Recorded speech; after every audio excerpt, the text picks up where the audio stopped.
Bandits have issued a 7-day ultimatum to the families of 19 abducted victims in their captivity to raise a 10 million naira ransom and 3 bags of rice or risk the lives of their loved ones.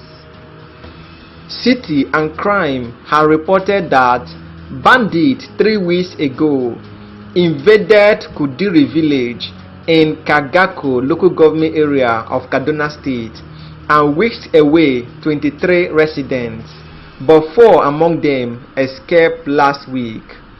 A relative of one of the victims, simply identified as Abdullahi, who spoke with our reporters on Monday, said the bandit leader called through telephone on Saturday and threatened to kill the 19 victims after 7 days if their demands were not met. He said, although the bandit leader earlier demanded 20 million naira after negotiation, he brought down the ransom on Saturday around 11 a.m. He added that some of the family members of the victims have started selling valuables, including crops, to raise the money.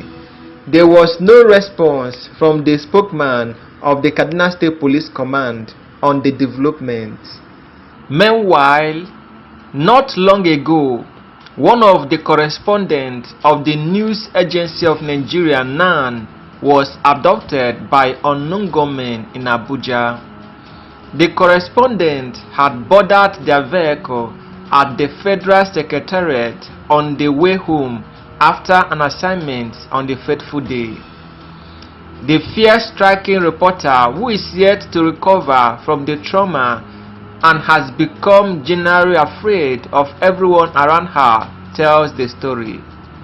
According to her words, on the said day, I covered an assignment at the presidential villa. After the assignment, I filed my story and decided to go home. One of the directors in the villa offered to give the cameraman and I a ride to the Federal Secretariat where we could board commercial vehicles. I live in the suburbs and had to get to the Finance Junction to board a vehicle to Dantata Bridge and Terion to my place. Time was 4:45 p.m. I was careful not to join the wrong vehicle in view of the many stories about the activities of kidnappers and one-chance operators in Abuja. So I refused to board the first vehicle that stopped because it was totally new and its owner couldn't have been so poor to begin to use it as a cab. I didn't trust it. I boarded the second that came because the driver looked like a regular civil servant forced by the economic situation to pick passengers to augment his income. The passenger beside him looked like a banker that had just closed from work because he was well dressed, looked calm, and wore an expensive perfume. I told them I was going to Dantata Bridge along Lugbe Road. There was only one person at the back. He wore black vest and a military camouflage.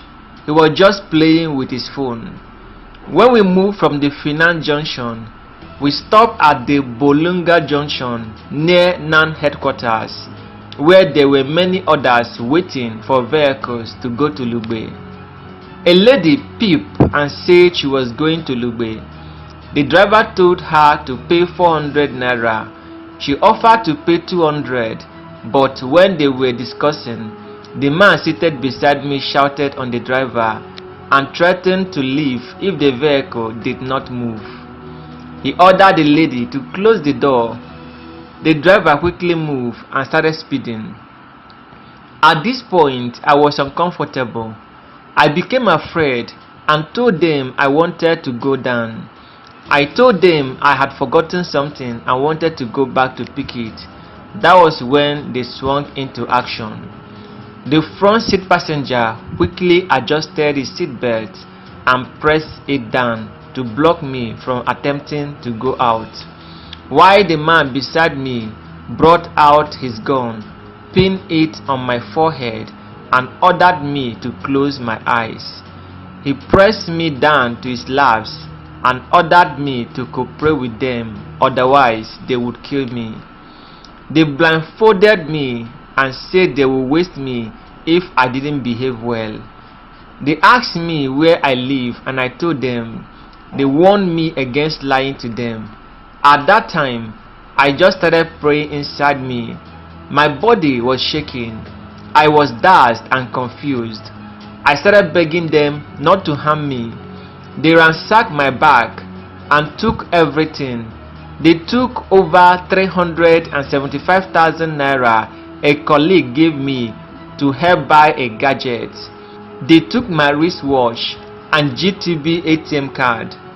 They also took my laptop, phones, $200, headphones, power bank, the villa tag, non-identity card, some other monies and valuables.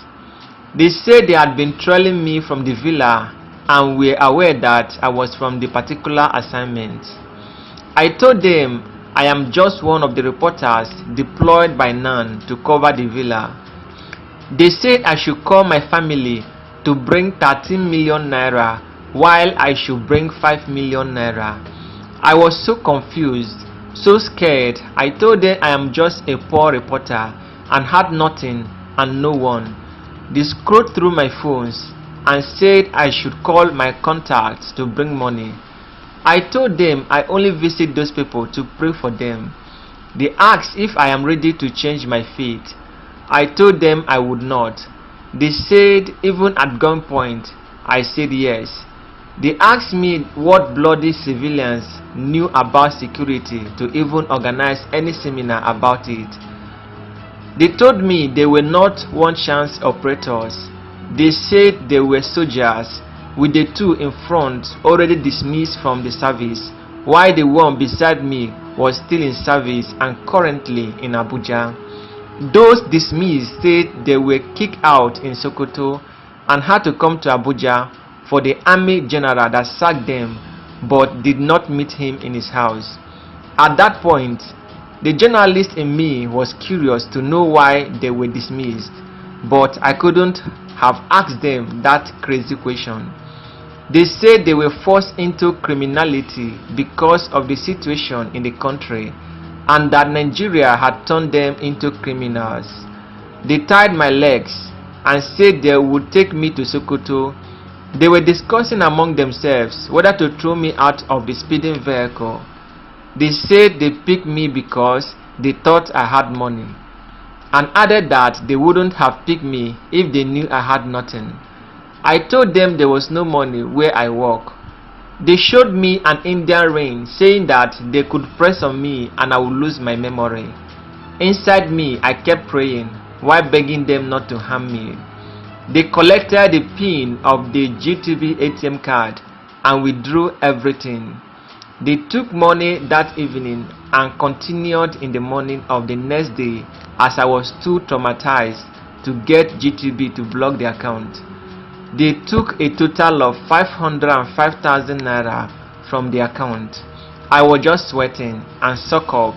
I was just praying. One said they should waste me. One said I should be allowed to go. They kept moving round and round. Deep down in me, I believed that by God's grace, they would not kill me.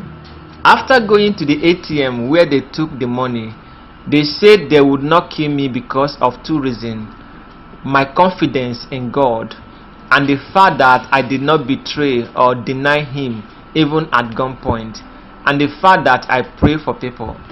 They kept moving and eventually dropped me somewhere.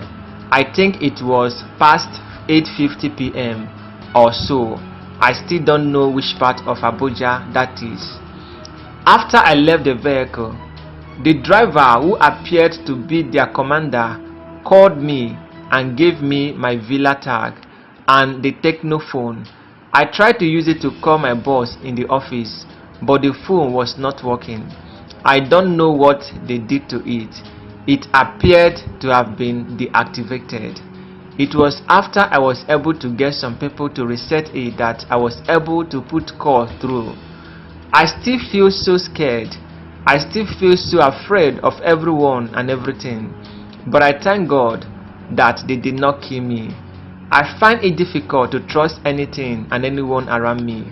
Sometimes I feel like taking to my heels to nowhere in particular. It was a traumatic experience. I try not to bring back the hard memories, but they keep returning.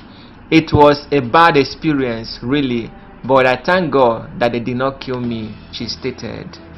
Meanwhile, tension grips residents as bandits vigilante engage in gun battle in Oyo State. Residents of Sepeteri, an agricultural town in Shaki East local government area of Oyo State, were seized with tension yesterday when local vigilante and bandits who were believed to be Fulani herdsmen engaged in gun duel. The battle started when the bandits ambushed and kidnapped two people on an occasion close to the historic Oyo National Park. A man was killed in the attack. After the attack, the bandits escaped into the National Park Forest Reserve with their abductees. According to Elisha Olerewaju, one of the hunters who went after the bandits, some bandits attacked some people at a function, killing a man, injured one, and abducted two others. We went into the bush and we were able to rescue a victim. They started shooting at us. They ran away, moving towards Isenyi, but the atmosphere there is calm. Now the security agents are there. When they engaged us, nobody died. We thank God. The police source, who preferred anonymity, said all conventional security agents were there to ensure that peace returned back to the area.